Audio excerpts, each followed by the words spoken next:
Республиканская школа по конному спорту обновила поголовье. Впервые за 10 лет здесь появились перспективные спортивные кобылы. Молодых чистопородных красавиц привезли из Ухты и Москвы.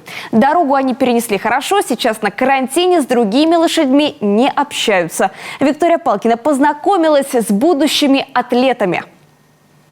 Скромные и немного пугливые, им чуть больше года. Это подростковый период. Отсюда и все сложности воспитания. Сегодня в конной школе с ними нянчатся. У них особое меню, а главное – много внимания. Лошади постепенно привыкают к нашей конюшне, к новым лошадям, к новым людям, потому что лошади очень привязываются к одному человеку, и смена человека для них всегда является стрессом.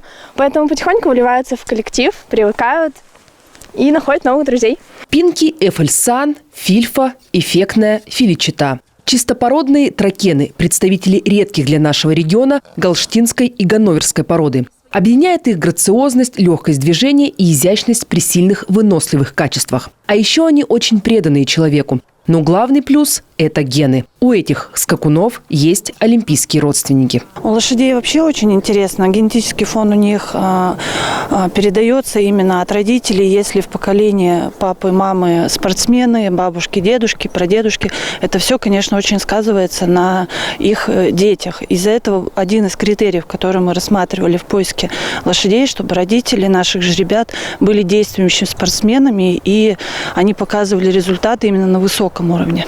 Сегодня в республиканской школе по конному спорту лошади, на которых тренируются дети, близки к пенсионному возрасту. Обновление поголовья здесь ждали уже давно, ведь от этого напрямую зависят спортивные результаты. Правда, новички еще не скоро принесут свои первые медали. Сейчас они проходят первоначальную подготовку. Это просто хождение рядом, приучение к человеку, чистки, берем ножки, чтобы расчищать ее правильно.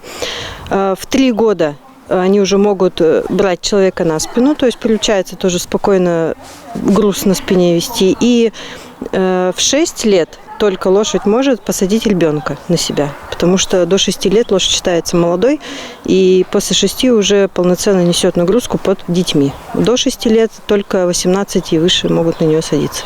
Но здесь подождать готовы и верят. На молодых лошадях воспитают новое поколение чемпионов. А еще они принесут хорошее потомство. И обновлять поголовье получится уже без больших затрат, своими силами. Виктория Палкина, Олег Юшков, телеканал Юрган, Сыктывдинский район.